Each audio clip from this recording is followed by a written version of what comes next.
This is KE7VLC, um, doing a little bit of a video here, a short little video. Obviously you can see it's snowing out back. Oh, this is what happens when you live in Apache Junction. You just get tons of snow. No, joking people, that's magic of green screen. If you want more information on the green screen stuff, you can go back to our YouTube page and watch the green screen video. Um, Anyways, today's topic is going to be about removing battery corrosion from your AA carriers. This this can be for basically anything that has AA's or AAA's or anything that has any sort of battery that ends up getting a little bit on the link the what am I going to say? A little bit of battery corrosion in it. There's a lot of little issues with AA's, AAA's, D cells, C cells.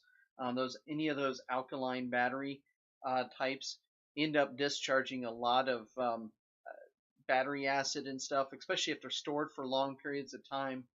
Um, so today's video, I saw this on another YouTube channel a while back about how to remove the stains properly, and so I wanted to kind of go over this with all of you. Um, and I will have to apologize on the video quality of what I'm about to show you. The little camera that I got was a $30 camera that was like a GoPro. What am I saying? GoPro knockoff is essentially what it is. And the video connection link has a little bit of a static to it, a little bit of uh, basically intermod. It'll basically drop in and drop out. Um, so without further ado, what I'm going to do is I'm going to transition over to that camera here.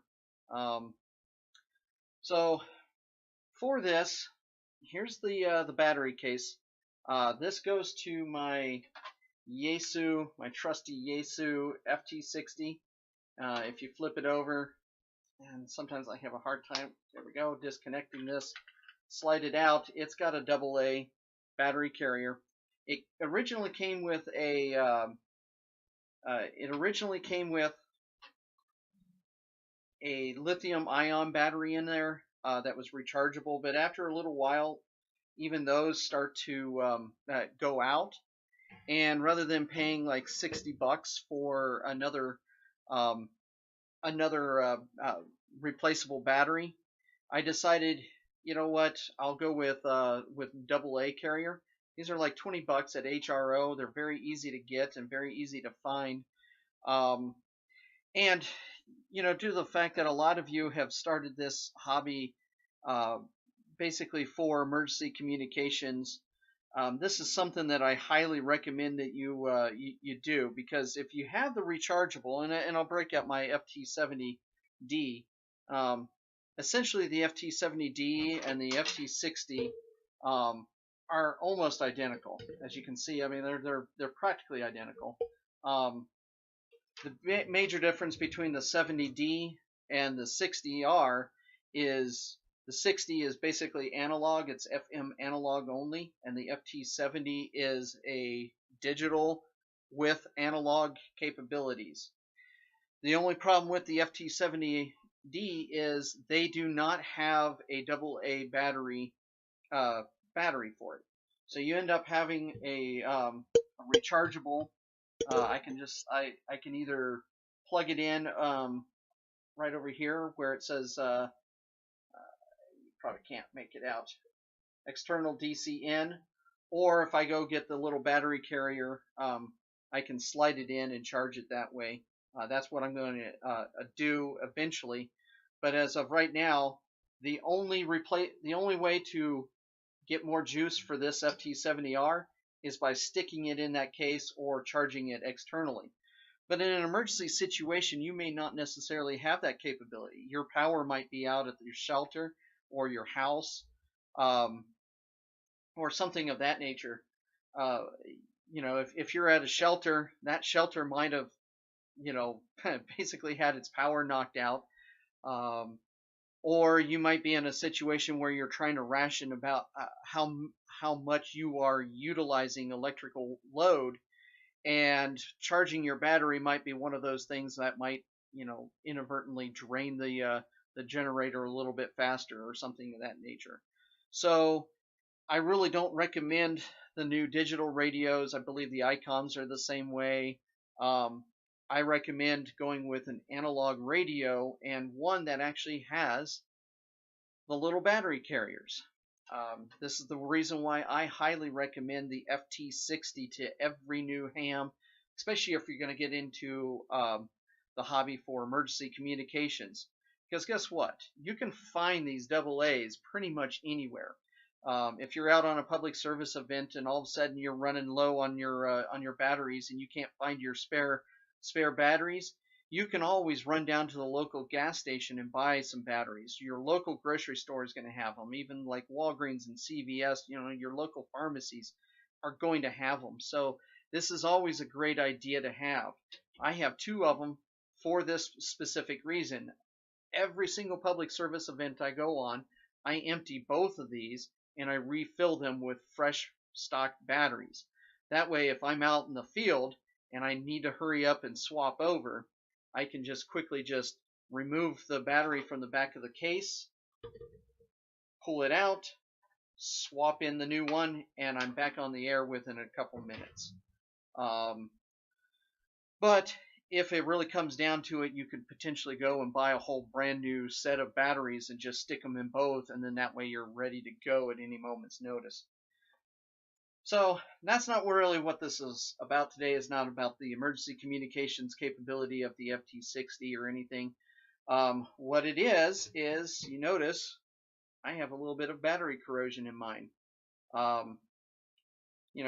can essentially get a screwdriver or something and just kind of clean it up, or a wire brush or something. But that takes a little bit, it takes a long time to do.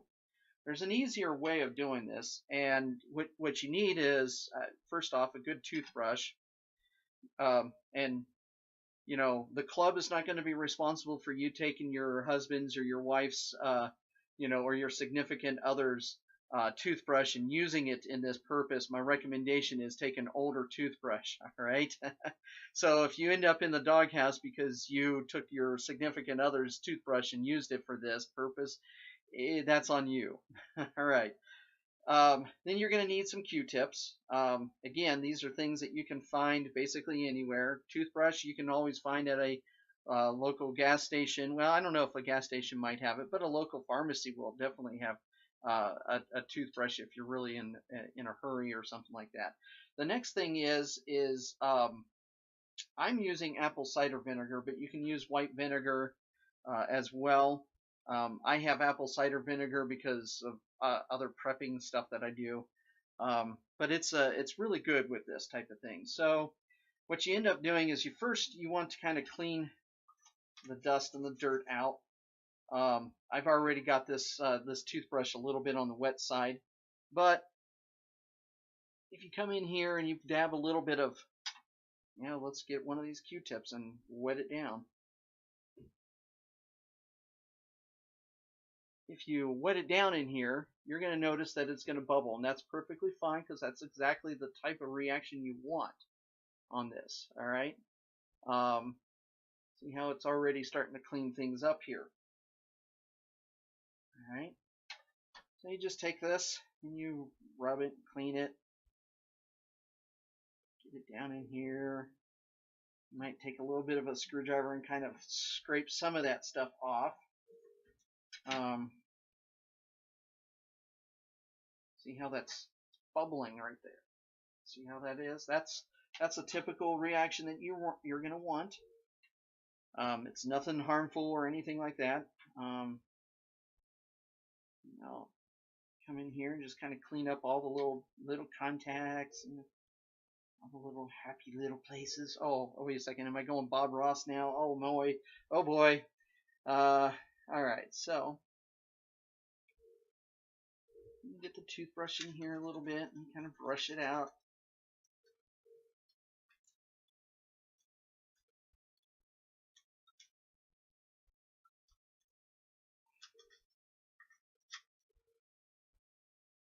So you're already starting to see a significant difference in there. You can see the one that I haven't done yet and then the one that I have done. You just take a Q-tip and you kind of wipe it in here and get all this crud out of here. You can also take a wire brush. I like taking a wire brush to these things every once in a while just to get all the crud out of it, but you just kind of want to make sure that everything is. I'll turn on this light a little bit so I can see. I still have a lot of corrosion in one of these things here, but you can see already the copper's already coming clean on this. And of course I took off my glasses because, you know, I'm blind half of the time anyways.